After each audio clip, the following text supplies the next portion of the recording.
పిత పుత్ర పవిత్రాత్మ నామమున ఆమె. జ్ఞానవాణి ప్రేక్షకులందరికీ శుభోదయం.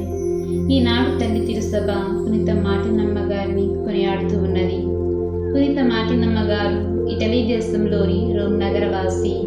3వ శతాబ్దం ఆరంభంలో అలెగ్జాండర్ సవేర చక్రవర్తి క్రైస్తవులకు విరుద్ధంగా జరిగిన దాడులలో అనేక మంది క్రైస్తవులు బలిదానమయ్యారు. ప్రాణాలు నిలుపుకోవాలని కొందరు క్రీస్తును తిరస్కరిస్తున్నట్లు మాట ఇచ్చారు.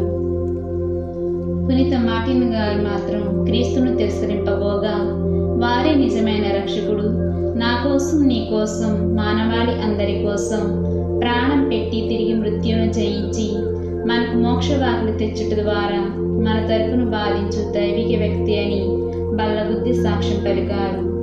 అందుకు ఉగ్రుడైన చక్రవర్తి ఆ యమ్మను కత్తికొక కండలా నరికించాడు. రోమన్ రాజ్యం ఆసనంలో ఒక సలహాదారుని కుమారి పునీత మార్టినమ్మ గారు భక్తిలో విశ్వాసంలో పెరిగారు. చిన్నప్పుడే అమ్మ నాన్న చనిపోగా దిక్కులేనిలా పెరగాల్సి వచ్చింది. తాను దిక్కులేని తనంలో కూడా ఆయమ్మ క్రీస్తుని విడిచిపెట్టలేదు. ప్రభువునకు విరుద్ధంగా ఎవరిని దూషింపనీయలేదు. సత్యం తెలుసుకోమని, జ్ఞానం పొందమని మూర్ఖ ప్రజలను హెచ్చరించారు.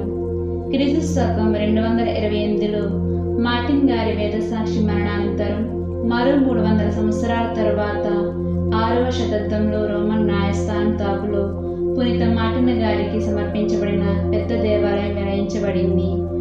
మధ్యయుగ కాలంలో పునీత మార్టిన్ గారి దేవాలయంలో ప్రభుత్వ పూజ దినోత్సవం జరపబడేది.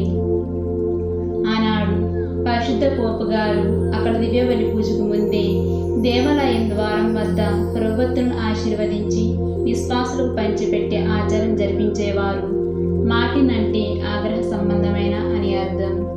ధ్యానాంశం: నిస్సందేహంగా ఈయన